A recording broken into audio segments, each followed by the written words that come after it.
복잡한 정치권 이슈를 시원하게 정리하는 시간입니다. 한칼 토론. 오늘도 김준일 시사평론가 그리고 공론센터의 장성철 소장 한칼 나오셨어요. 어서 오십시오. 안녕하세요. 안녕하세요. 장 소장님 예상하셨습니까? 예상 못했습니다. 저는 한 150, 200 정도 예상을 했었는데 제 질문이 뭔 줄 알고 이렇게 답을.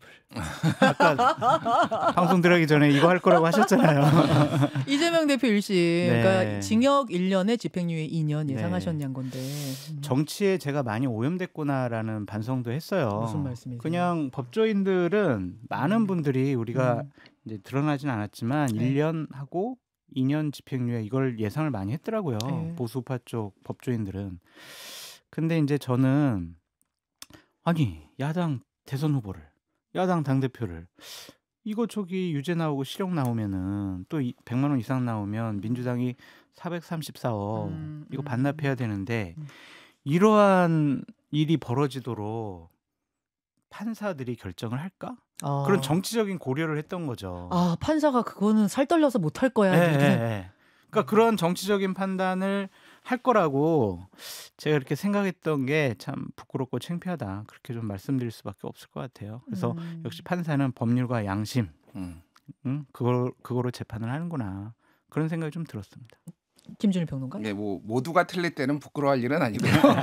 예, 저도 징역형은 예상을 못했습니다. 그러니까 대체적으로 뭐 이제 국민의힘에 계신 분들, 특히 검사 출신 몇몇 분들을 빼놓고는 징역형 얘기를 하신 분이 많지는 않았어요. 그러니까 이게 세게 나온 것 같아요. 그러니까 지금 이제 계속 뒤에 얘기 나오는 게. 네. 이를테면은 형량의 적절성과 네. 기소의 형평성 얘기가 이제 뭐 특히 민주당 지지자들 중심으로 많이 나오고 있거든요. 네. 그러니까 우리나라만 이렇게 주요 선진국들 중에서 이렇게 이 말을 가지고 이렇게 세게 형량을 매기는 게 특히 이재명 대표 그 전에도 그렇게 많지 않았거든요. 예를 들면은 트럼프 같은 경우에는 예전에 뭐 오바마 오바마는 지금 저기 미국에서 태어난 사람이 아니다 막 이런 얘기도 막 하고 그랬거든요. 그런데 그거가 미국에서 태어났어요. 그런데 그걸 가지고 기소를 하거나 그러지 않았습니다. 그러니까 그거는 국민들이 사상의 여론의 이제 자유시장에서 판단을 하게 맡기는 게 어떤 서구 자유민주주의의 전통인데 우리나라만 특히 이제 김문기 거는 김문기 알았다 몰랐다도 아니고 사진을 가져와 가지고 골프 얘기를 하면서 그게 맞느냐 이런 불만들이 좀 있을 것 같기는 한데 어쨌든 판사들이 전체적으로 보면은 조금 이재명 대표에 대한 괘씸죄도 좀 있었던 것 같다. 재판 보세요? 지연도 있고 재판 불출석도 있고 여러 가지 태도라든지 뭐 이런 것들이 전체적으로 조금 악영향을 좀 끼친 거 아니냐 그렇게 보입니다. 조금 과한 형량이다라고 김준일 평론가 보시는 것 같고 장 소장님은 어떠세요? 과한 것 같아요. 제가 봐도 과연 저거 가지고 징역형을 내리는 것이 맞는 것인가 그런 생각이 들었는데 일단은 사법부의 판단은 존중되어야 될 것 같고 예. 민주당이나 진보 진영에 계신 분들은 이렇게 항변을 하더라고요. 김문기 씨 몰랐다는 거 가지고 이렇게 중한 형량을 뭐 선고하느냐 그렇게 얘기를 하는데 어쨌든 판사분들은 몰랐다는 건 김문기 무죄가 씨, 났어요. 네, 근데. 존재 예. 몰랐다 무죄였고요. 예. 그다음에 김문기 씨와는 공직선거법 기소된 이후에 알았다. 이것도 무죄다. 중요한 것은 어쨌든 백현동 용도 변경은 국토부 협박 때문이다. 이걸 갖고 계속 국정감사장이나 방송에 나와서 거짓말을 했다. 이 부분이 실형의 주된 이유가 아니냐. 그렇게 좀 생각을 해봐야 될 것 같아요. 예, 판사의 판결을 가지고 우리가 여기서 뭐 옳으냐 그르냐 길게 이야기할 건 아닌데 네. 정치평론가 두 분이 봐주실 부분은 이 부분이에요. 뭐냐면 민주당은 일단 판결에 문제가 있다. 그러니까 양형을 항소심에서 줄이려는 쪽이 아니라 아예 원천 무효 이쪽으로 방향을 잡은 것 같아요. 자, 최고위원회에서 나왔던 발언들 모아봤습니다. 이재명 대표에 대한 1심 재판부의 판결은 누가 봐도 명백한 사법살인이었습니다. 그만큼 상식적이지 않은 판결이었기 때문입니다. 떨어진 대선 후보에 대한 징역형을 어떤 국민이 납득하겠습니까? 오죽하면 서울법대 나온 판사가 맞냐고들 하겠습니까? 오판의 충격보다 더 큰 정권교체 민의가 단단해질 것입니다. 저것보다도 더 센 발언도 있었어요. 많았죠. 미친 판결이다. 막. 맞아. 서울법대 나온 판사 맞냐? 이거는 이제 그 담당 판사에 대한 비판도 막 있었고. 이 부분은 어떻게 보십니까? 이재명 대표가 2016년 10월 26일 날 성남시장 재직 시절에 네. 본인의 트위터에 한 내용이 있어요. 뭐라고 했냐면 네. 법률 해석은 범죄자가 하는 게 아니라 판검사가 하는 겁니다. 이렇게 얘기를 했어요. 아하. 그럼 사법부의 판단을 존중을 해야죠. 그게 대한민국 시스템이잖아요. 입법, 사법, 행정, 견제와 균형 이거잖아요. 민주당이 다수당이라고 국회에서 가진 막강한 입법권의 권력을 갖고 저런 식으로 사법부의 판단에 대해서 원천무효하는 얘기를 하는 것이 과연 맞는 것이냐. 지난번 윤석열 대통령 장모인 최은순 씨가 법정 구속 당했을 때 예.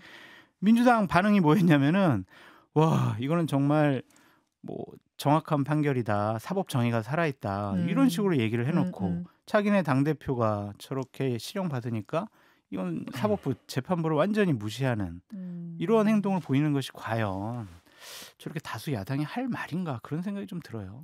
김준일 평론가 어떠세요? 뭐 이제 이재명 대표를 지키겠다, 이재명 대표를 위한다라고 하는데 결국은 다 훌륭하신 분들인데 저분들이 결국은 이재명을 보내버리겠구나 저는 이 생각이 들어요. 보내버리겠구나. 그러니까 지금 어쨌든 판단은 사법부가 하는 거고 여러 제가 이제 법조계나 얘기를 들어보면은 사법부가 이렇게 예를 들면은 뭐 민주당에서 일부 뭐 집회를 한다든지 막 이렇게 해가지고 사법부를 압박하는 거에 상당히 좀 불쾌하거나 격앙돼 있다라고 해요. 그런 게 있는데 저렇게 예를 들면은 판사 뭐 개인을 얘기를 하고 이게 이재명 대표에 정말 도움이 될까요? 지금 상황 오히려 역효과를 낼 거다. 역효과를 내죠. 제가 보기엔. 그리고 이제 법리적으로도 지금 뭐 박균택 법률위원장이 이제 무죄를 계속 주장하겠다 뭐 이런 얘기를 했다라고 하는데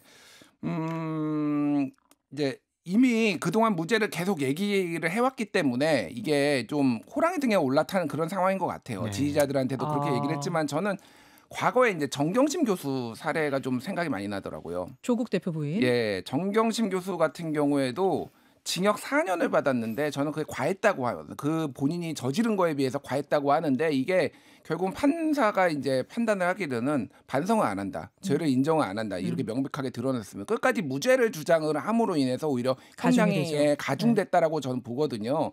이재명 대표도 지금 그렇게 가는 거 아니야? 저게 지금 도움이 되는 거야? 정말 이재명을 위하는 거야? 저는 뭐 그런 의문이 좀 많이 들더라고요. 가정을 해보겠습니다. 만약 다음 주에 있을 또 하나의 재판 있죠. 위증교사 1심. 여기에서도 유죄가 내려지고 특히나 피선거권이 박탈되는 형량이 여기서도 선고가 된다면 그러면 지금 민주당의 이 단일 대우 분위기에도 변화가 있을 거라고 보세요? 공개적으로 겉으로는 단일 대우가 깨지는 듯한 모습은 보이지 않을 거예요. 왜냐하면 최민희 의원이 얘기했듯이 정말 지금 되게 흥분된 상황이기 때문에 이 지지자들의 분노의 감정을 건들지 않으려고 하는 조심스러워하는 모습 또 배신자 아니냐 그런 프레임에 갇힐 수가 있기 때문에 공개적은 안 할 텐데 속으로는 야 이거 진짜 큰일 났네라고 생각을 할 수밖에 없어요.